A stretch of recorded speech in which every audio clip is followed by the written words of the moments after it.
Thank you, Brian.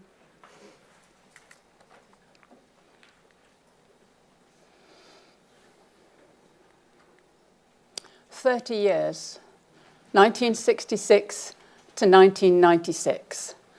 The Campbell Museum was one of the most recently founded of the museums we've heard about this seminar, and perhaps the shortest lived. However, its collection lives on. Usually, when I speak about the Campbell collection, it's about the Campbell collection of soup tureens at Winterthur, but this seminar demands something different. Brian's invitation asked me to speak on why and how the collection was formed and what the future holds for collections like this. It was a challenge to think about things differently. So today I'm going to speak about the background to this collection and what's happened to it. And along the way, we'll look at some of the individual pieces and consider how they fit into the theme of the power and prestige of collecting. First of all, I should introduce you to the Campbell Soup Company. This brand is well known to Americans, but rarely, if ever, makes it into the top 5 brands of canned soup sold in the UK. I mention this because for many of us in this country, the size and scale of Campbell's and the fortunes that condensed soup made for the family who owned the company are beyond anything that most of us in Britain might imagine. The Campbell Company began in 1869 in Camden, New Jersey, as Anderson and Campbell, selling a variety of canned produce. In 1876, Anderson left the partnership, and the remaining partner, Joseph Campbell, renamed the business the Campbell Company. At that time, the factory's general manager was Arthur Dorrance, and on the retirement of Joseph Campbell in 1894, Dorrance became president of the company. In 1897, he hired his 24-year-old nephew, Dr. John T. Dorrance, who was a graduate of MIT with a doctorate in chemistry. To help the company be more competitive in the marketplace, Dorrance invented a revolutionary method of condensing soup. The idea was that it could be packaged in compact cans and cost less to produce and less to ship, and consequently retail at much less than their nearest rivals. He refined his invention until he had the condensation process just right. The only problem was the soup tasted awful. Undeterred, Dorrance went off to France, and working in Parisian restaurants, he learned how to cook, and especially how to make soup. On his return, the Campbell Company was at last able to make tasty, condensed soups. To validate his product and increase market share, in 1900, Dorrance took his soup to the World's Fair in Paris, where it was awarded a bronze medal, a device that was soon added to the soup can label. For as well as a scientist, Dorrance was a great marketer. With this assurance that the contents were good, Campbell's soup soon outsold its rivals. Campbell's was selling 16 million cans of soup a year by 1905. In 1914, John T. Dorrance became president of the company, and in 1922 changed its name to the Campbell Soup Company, which is still its name today despite wide-ranging diversification. Eventually, Dr. Dorrance acquired sole ownership of Campbell's, and on his death in 1930, it was left to his family with the strong recommendation that it stayed a family company. His $200 million fortune, about $3.5 billion today, was left with legacies of 25% each to his wife and son, and the remaining 50% split between 4 daughters. His son, John T. Dorrance Jr., is the man responsible for founding the Campbell collection of soup tureens. He was always known as Jack to his friends and family, and I may refer to him that way today to distinguish him from his father. Jack Dorrance was a collector of fine and decorative art. Following his death in 1989, there was a 4-day sale of his private collection at Sotheby's, New York. The first 2 days were devoted to his important Impressionist, modern, American, and European paintings, followed by 2 more days of important French, continental, and English furniture, Chinese works of art, European ceramics, and Chinese and export porcelain and silver. It set a world record for a single owner sale, a record that stood for 7 years until the sale of the Gantz collection at Christie's in 1997. So, Jack Dorrance enjoyed collecting. He had the funds to indulge himself, but he also had a strong commitment to the Campbell Soup Company. He'd started to work there after he left the military in 1946, following his service in World War II. He spent 16 years working in various departments of the company until in 1962 he became chairman of the board of directors, and he served in that capacity for the next 22 years. It's difficult to consider Jack Dorrance and the Campbell Soup Company as separate entities. He was the senior member of the family that owned the majority of the company. He personally controlled more than 30% of the shares, and he was chairman of the board. The same year that Jack Dorrance became chairman, Andy Warhol first exhibited his 32 canvases of Campbell soup cans, one for each flavour then in production. Not at all sure how to respond, the Campbell Company considered suing, but the work provoked a great deal of interest, and the company noticed the resultant publicity improved their brand recognition. They soon overcame their scepticism about popular art and were inspired to create the paper soup address as a promotional tool. It could be yours for $1 and 2 soup can labels. Surviving examples have found their way into many major museum collections, and today fetch as much as $20,000 at auction. Was it this brush with commercial art that made Jack Dorrance think that art, even decorative art, could be put to work for the company? Like many wealthy American industrialists, Dorrance was an art collector, as I said. He was also philanthropic, and like many a good businessman, he found a way to be philanthropic in support of his personal and commercial interests. He decided to build a new major collection. He didn't create a corporate collection. He didn't create a private collection. Instead, he created a non-profit educational institution, the Campbell Historical Museum. It was chartered by the state of New Jersey in April 1966 and funded by donations to its endowment with gifts from the company and from private individuals, mainly the Dorrance family and friends. The founding mission was to collect objects related to food service throughout history, but the museum soon began to focus on ceramics and metal soup-related items.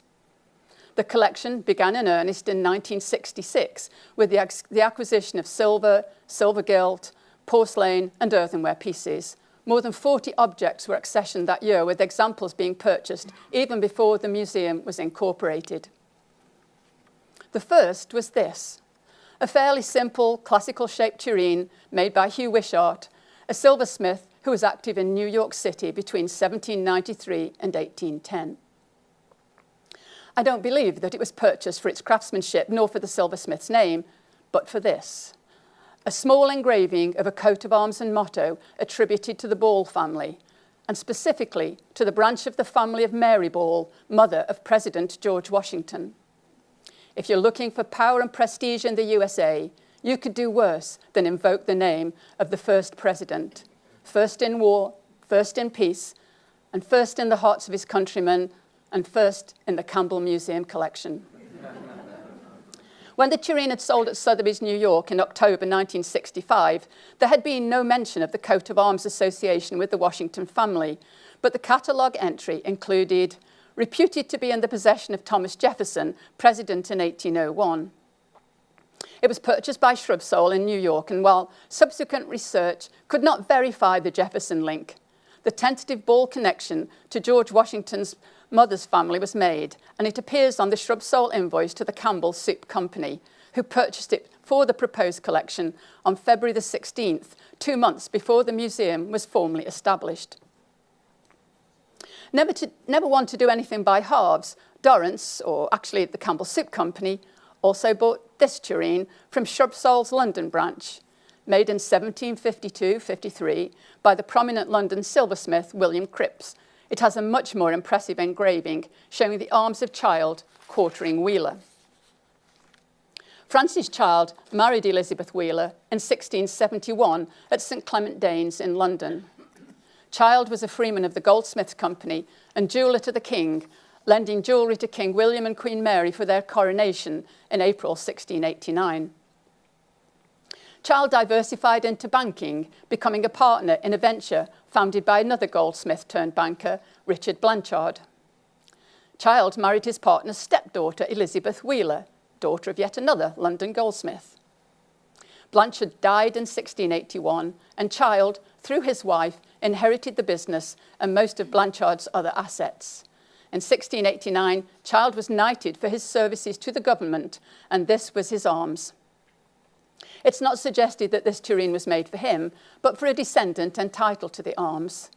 In 1713, as a result of a mortgage default, the Osterley estate came into the ownership of the Child banking family. In that same year, Sir Francis died. His eldest son inherited. He died in 1740, and his youngest brother Samuel became head of the bank and inherited the Osterley estate with its old-fashioned Tudor manor. It seems most likely that the tureen was made for use by the family at Osterley, and there is at least one piece of silver with the same coat of arms still in the house, which was remodelled for the Child family in the 1760s by Robert Adam, as you see here. All this is to say that at first glance, neither of these tureens are particularly remarkable in their overall appearance. So why would Jack Dorrance be drawn to them? It was the association with power and prestige, one belonging to his own nation's first president, and another to a family of amazing wealth and power with royal and noble connections. These tureens and their stories were to be displayed in Campbell Historical Museum, based at the headquarters of the Campbell Soup Company in New Jersey.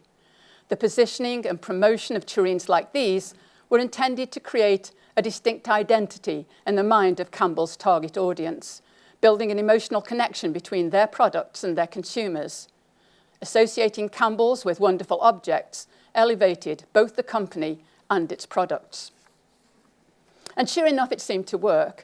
The 16 million cans of soup sold in 1905 rose steadily to 440 million cans of soup in 2021. I'm not saying that the tureen collection was solely responsible for the company's increasing success, but it was part of the whole marketing strategy of the Campbell Company under Jack Dorrance's leadership. I believe it's no coincidence that the Campbell staff member responsible for the museum was William C. Parker, Director of Public Relations. In determining how the collection should be built, Dorrance and Parker took advice from prominent museum authorities of the day. Lead consultant and Campbell Museum trustee was John Meredith Graham II, the retired curator and director of collections at Colonial Williamsburg. And in cataloguing the collection, he was ably assisted by Colonial Williamsburg's curator of ceramics, John Austin, who had just catalogued that museum's major Chelsea porcelain collection.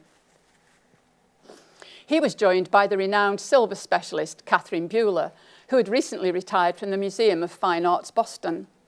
Later, they were joined by Carl Douteman, following his retirement as curator of Western European art at the Metropolitan Museum of Art in New York. It was a powerful and prestigious lineup. With their expertise and Jack Dorrance's leadership, the collection was established by purchases of major pieces funded by the Campbell Company. Following those first silver acquisitions in early 1966, important ceramics were also acquired, including several major pieces of Chelsea porcelain. Established in London in the mid-1740s, the driving force behind the Chelsea porcelain factory was the London silversmith Nicholas Sprimont, who focused on fashionable porcelain for a wealthy and aristocratic clientele that numbered the British royal family amongst his patrons.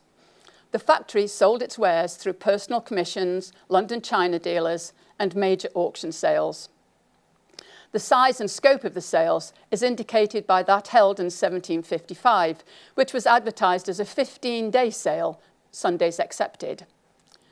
On the first day, lot 50 was a most beautiful tureen in the shape of a hen and chickens, big as life, in a curious dish adorned with sunflowers.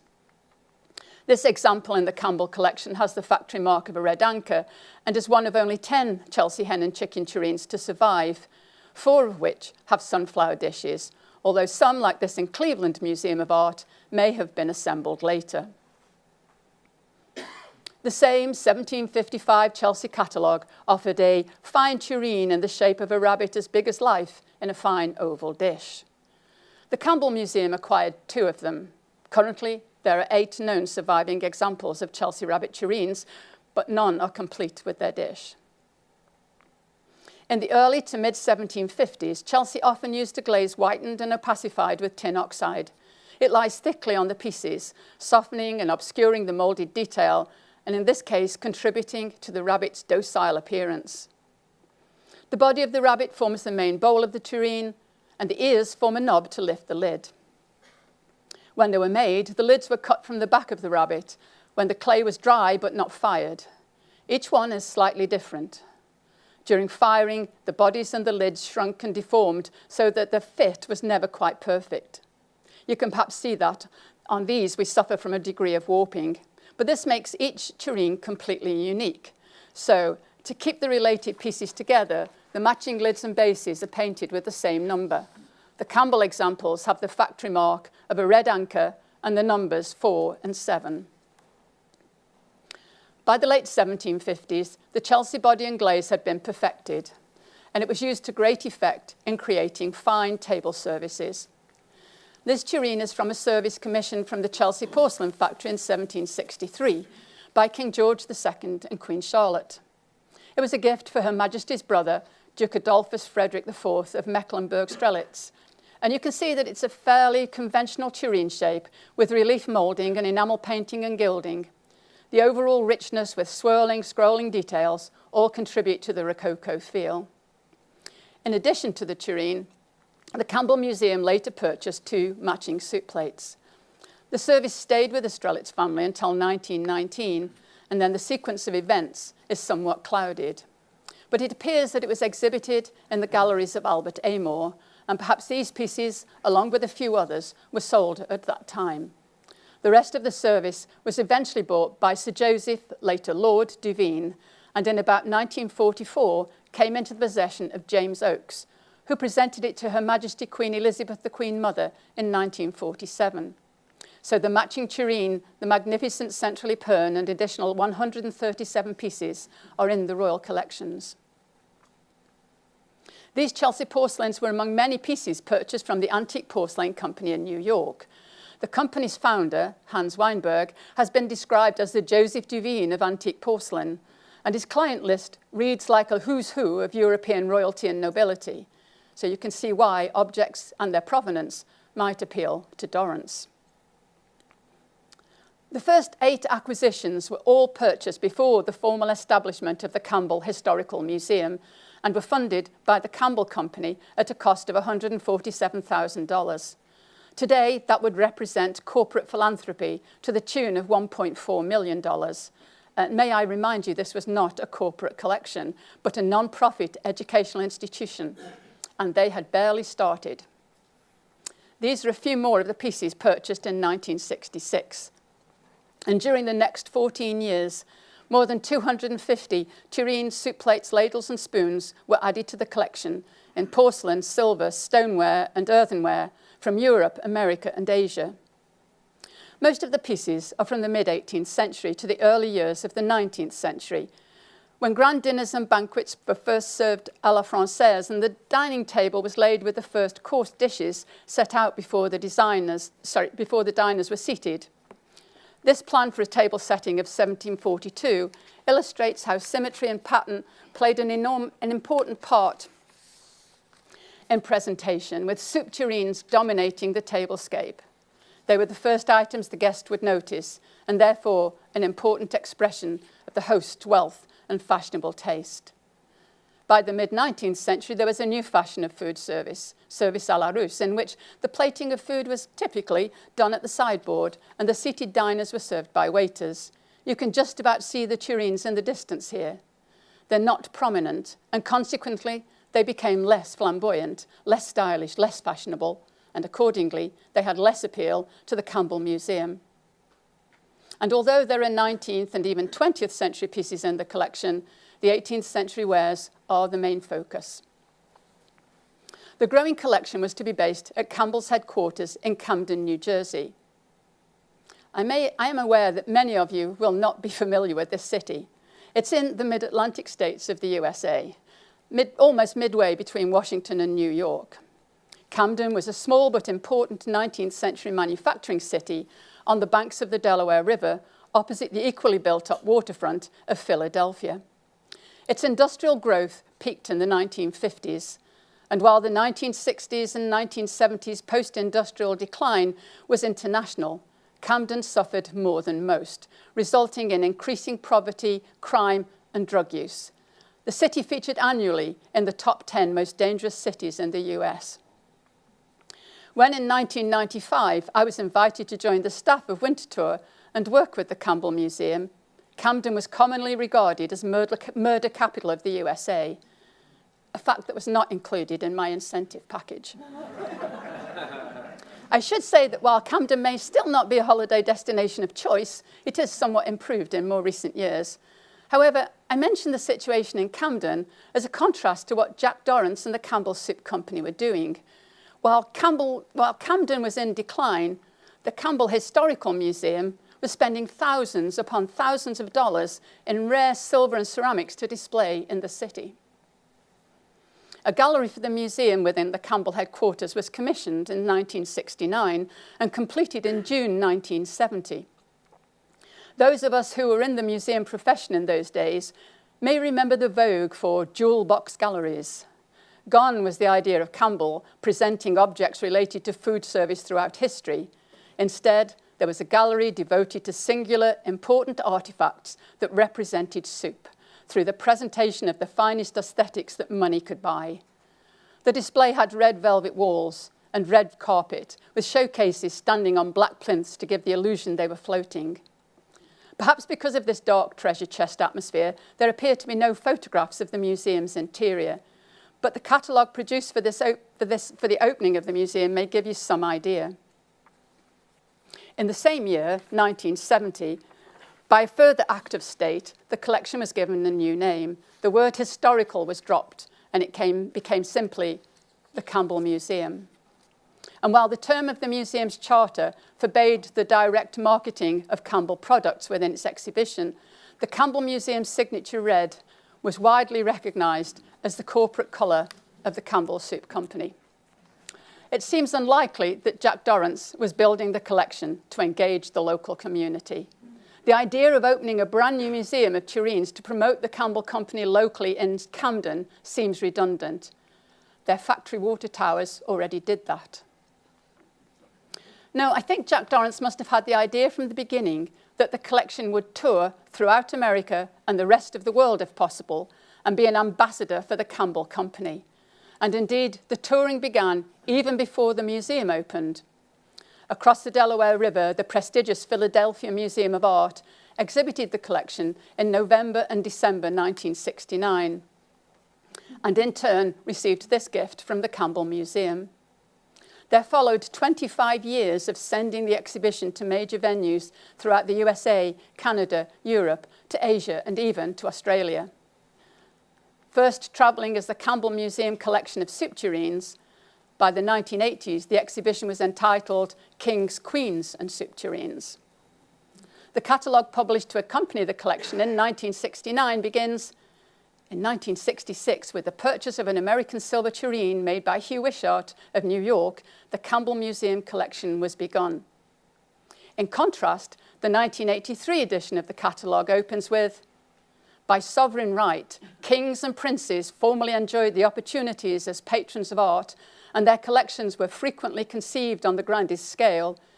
These functions are now shared more and more with the public institutions and private individuals."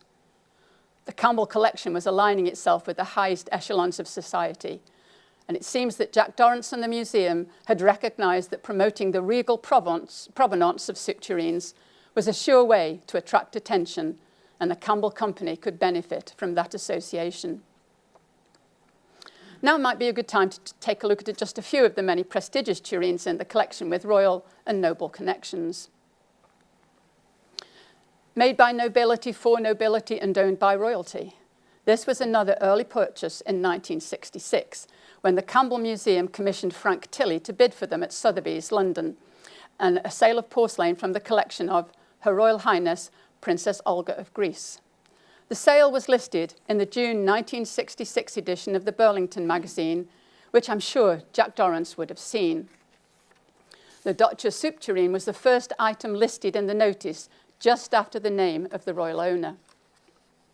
Made at the factory established in 1737 by the Marchese Carlo Ginori at Doccia near Florence, the tureen was part of a service made for his friend, the Marchesa Laura Marana, in about 1750, and the lid has an elaborate finial, modelled as a puto, supporting a shield decorated with her coat of arms. The Sotheby catalogue description for the piece had a whole page to itself, accompanied by a full-page illustration. It was considered an important piece, and the Campbell Museum wanted it. The correspondence regarding its acquisition reminds us that in 1966, communications were a little different than we are now used to. The letter authorising London dealer Frank Tilley to bid for the tureen on behalf of the Campbell Museum was mailed on June 22nd. Tilley reported that, "Airmail does not seem very fast these days. I got your letter 9 days after it was posted." The sale was only 5 days later. The day after the sale, a Western Union telegram was dispatched. "Happy to report, secured tureen, letter follows."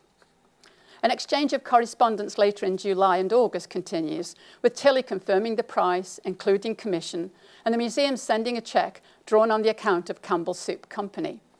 Arrangements were made for the tureen to be shipped, in the full meaning of that word, by the newly built container ship SS American Resolute, and it was late October before William Parker could write and acknowledge its arrival. While airmail might not have noticeably improved, internet communication, banking and shipping methods are certainly more speedy today.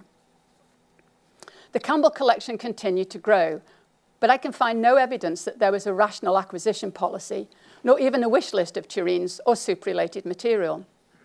Indeed, such a systematic acquisition process would probably not have enabled the Campbell Museum to create both a travelling exhibition and a static museum display within such a short time. The museum was founded, as I say, in 1966. The gallery opened in 1970. And by the end of that year, they'd acquired more than 150 items, of which a substantial number were major pieces with impressive provenances. This was a significant financial outlay, and while the object archives often include facsimiles of the cheques used to pay for purchases, it's not absolutely clear where the funds originated. In the earliest days, the payments are shown on cashier's vouchers, clearly from the Campbell Soup Company. By 1969, the name of the company was crossed out on the voucher and the Campbell Museum inserted. But exactly what financial resources were available to the Campbell Museum is not made clear. This is a later purchase made in 1976. It's the largest and perhaps the most glamorous tureen in the collection, but it also has the least documentation in the file. It's a gilt brass, probably made in Paris, about 1720, 1740, for Prince Mark de Beauvau-Craon, High Constable of Lorraine and Viceroy of Tuscany, and it remained in his family until it was sold by a descendant at Sotheby's in 1976. The only note in the file tells us it was then bought at a cost of $30,862.50, of which $862.50 was charged to the Campbell Museum budget, and the balance of $30,000 was donated by John T. Dorrance. It's not possible to tell from the remaining archives how often Dorrance personally contributed funds to the museum acquisition budget. My specialist field has always been ceramics, and while fashionable styles such as Baroque or Rococo can be universally expressed across the vast range of decorative arts, the same does not apply to techniques of production. They can be very different. And I'll be the first to confess I had not given a thought to the way that the decoration might be achieved on metal tureens. And while many of you may be familiar with all the processes, I was quite startled to see this tureen prepared for conservation. The naked body and gadrooned collar are seen here surrounded by the decorative elements, separately cast parts which are attached to the body of the tureen with finely threaded nuts and bolts that hold them in place. I know it's irreverent, but I've always had visions of Campbell's tomato soup oozing out through the bolt holes behind the decoration. But of course, there was a liner making insertion of soup safe and easy. As I mentioned a few moments ago, seems like a few years sometimes, the Campbell Museum added to their collection as fast as possible. In the early years, to provide both, as I say, a museum display and their Camden headquarters and a desirable travelling exhibition. In May 1970, William Parker wrote to the New York dealer J. Russell Thomas, "After visiting 7 countries in the past month, John Graham and I have recommended that our museum purchase 35 items." It was the opening of a letter explaining why they couldn't buy this tureen at the present time. Parker went on to write, "Like all museums, ours has a budget, which requires that we give very serious consideration to items over $20,000. That was in 1970. Today, that would equate to slightly more than $150,000, being the price at which they had to give serious consideration before spending. The letter went on to say they would not be able to consider purchasing it until additional funds could be contributed to the museum during Campbell Soup Company's next financial year, which began on August the 1st. Parker noted he could not anticipate what the contributions might be, but he confirmed that he was interested in the tureen. And the company obviously provided adequate funds because in October, the discussions over the tureen were concluded, and by early November, the tureen had been purchased. It's from a large banqueting service for 50 people, produced by the Royal Porcelain Factory in Berlin between 1823 and 25. It's for the wedding of Princess Louisa of Prussia to Prince Frederick of the Netherlands. The service comprised more than 450 items. The tureen is one of at least 3, and it was a grand ensemble. The tureen itself resting on 4 lions recumbent on a porcelain stand, enamel painted to represent lapis lazuli, and this in turn sits on a large ormolu base with an Egyptian-style frieze. The tureen is richly decorated with burnished gold ground, enamel-painted floral garlands, and large topographical panels painted with views of Berlin. The service remained in the possession of the Dutch royal family until it was sold at Sotheby's in 1967 from the estate of the late Princess Marie of the Netherlands. It was purchased by J. Russell Thomas, and apart from the tureen that is sold to Campbell Museum, the surviving pieces were returned to Berlin and are on display at the Schloss Charlottenburg. The Campbell collection continued to grow. Tour buses came to Camden. The travelling exhibition continued its global journeys. In the 15 years between 1969 and 1983, the Campbell Museum revised and printed its catalogue 5 times. Not many institutions are willing to invest so much time and money in such publications. There was a proposed 6th edition to be printed in 1992, but by that time the Campbell Soup Company was in the midst of great change, and their patronage of the museum began to decline.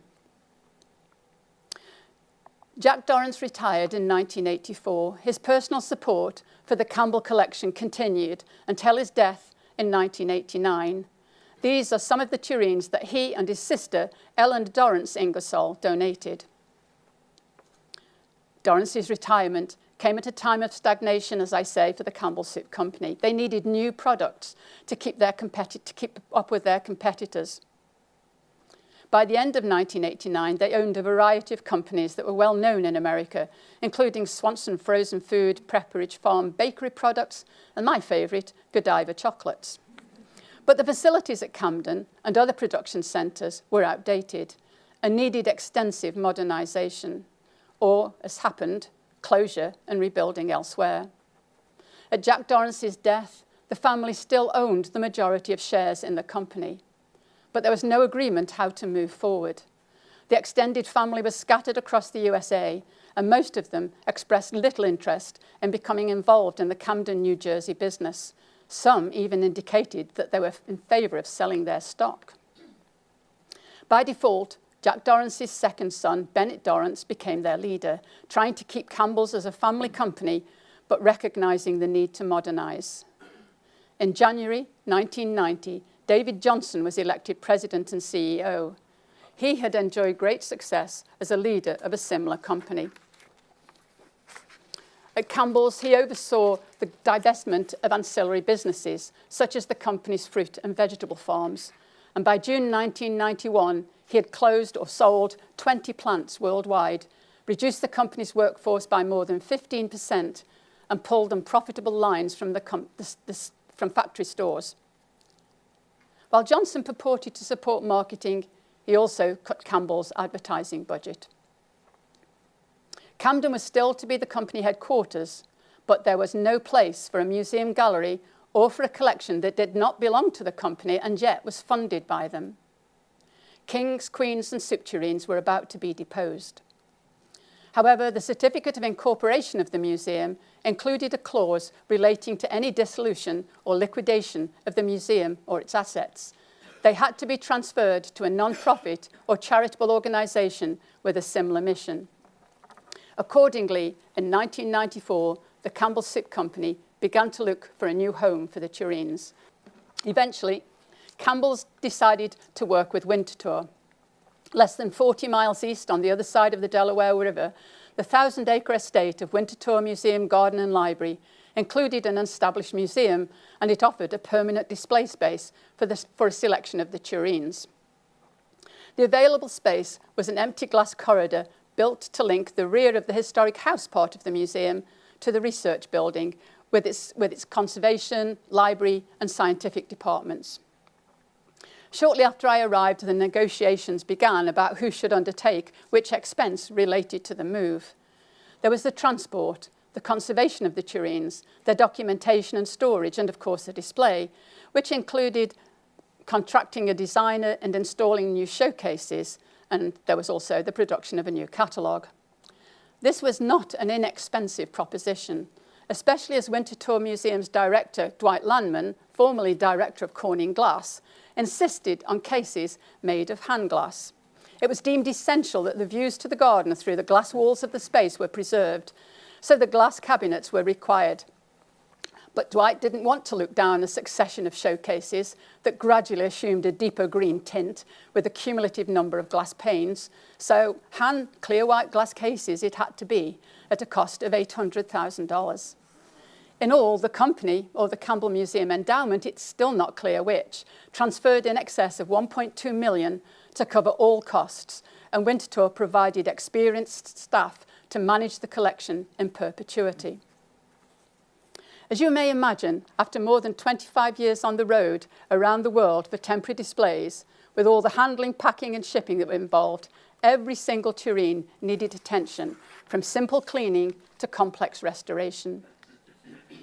Winterthur offers one of the major master's degrees in courses in conservation, so we were well placed to work with the objects. Some of the pieces had been restored before Campbell purchased them. Some needed repairs after acquisition, and there are numerous mentions in the Campbell Museum archives of pieces being sent out for treatment. The Winterthur conservators, as I said, looked at every piece. Some were obviously in need of attention with discoloured restoration. Others only revealed their true condition with x-rays. The Chelsea rabbits we saw earlier were extensively overpainting, hiding what amounted to minimal firing cracks. The decoration was very similar but not identical to the original. Much of the exterior had been coated in white and the decoration repainted, probably using photos. So for at least 30 years, visitors had been looking at a 20th century surface, not an 18th. Winterthur's analytical scientists also undertook extensive examination of the pieces and found that many of the repairs to the ceramics had been carried out with materials consistent with a 20th century commercial product called the magic mending kit. No doubt some of the tureens were in need of magic mending, but required additional assistance before the resin and methacrylate were applied. It's a good job. I love staples. This is the base of one of my favourite tureens, the Chelsea chicken. Seen here in an x-ray, it had them aplenty. Beneath a surface covering of modern material, you really wouldn't have known. And while you won't necessarily want to remove the staples, you might want to know about them and take the repairs into account while you're handling the piece. So while the collections was being assessed, documented, treated at Winterthur, I did a small show of 6 tureens to publicise the upcoming final installation, including this one. I was taken to task by one staff member who said, "Winterthur Museum doesn't display pieces later than 1840. I responded, "We do now." This colourful tureen was acquired by Campbell's from a contemporary ceramics competition they sponsored to celebrate America's bicentennial in 1976. I tracked down the artist, Bill Stewart, and asked him what it was about. He said the tower of animals on the cover reflected the interests of his children, and the guy sitting at the back, well, that was him. One of my favourite 20th century tureens in the collection is this, designed by Etienne Hadjou for Sèvres in 1972-73. The porcelain tureen doesn't sit flat on the table, but is actually suspended in the nickel steel stand. I think the contorted, abstract form of the stand contrasts so well with the smooth, rounded bowl and cover, and I just think it's a wonderful example. It was designed as part of a presidential dinner service. Only 4 of the tureens were ever made, 2 for President Pompidou, 1 for the artist, and 1 for Campbell Museum. There are so many wonderful tureens and other soup-related wares in the collection. I wish I could speak about them all, but that might take a week and tax your patience. So I'm going to conclude by showing you just a few more while I share my thoughts on whether this kind of museum collection could happen in the future.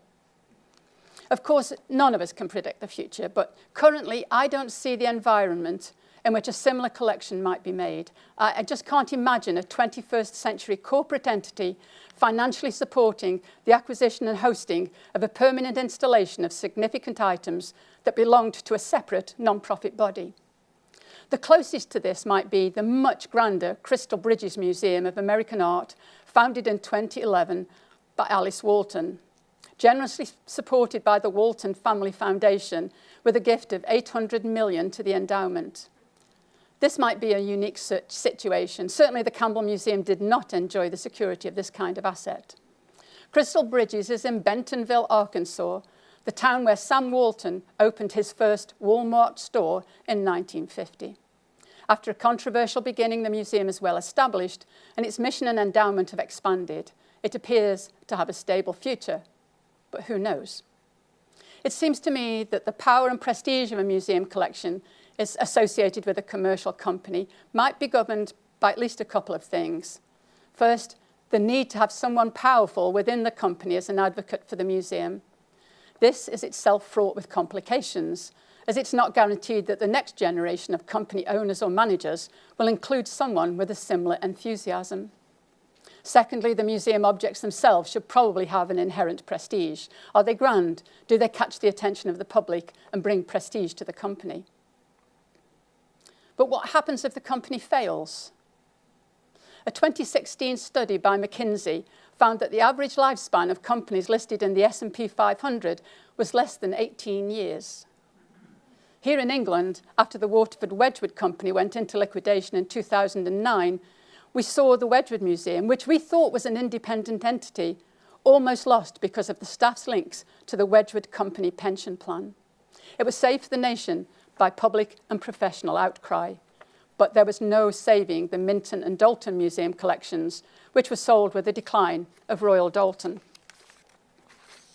So, while there may not be a future for museum collections associated with a company, and if there is, it's not a secure one. However, at least the Campbell Museum collection is still together in a new home with a museum with a strong endowment dedicated to the decorative arts, and it still brings prestige, if not power, to the Campbell Company with its name on the gallery, the coachloads of visitors who go and visit it, and continuing publicity through press and TV fascination with kings, queens, and soup tureens.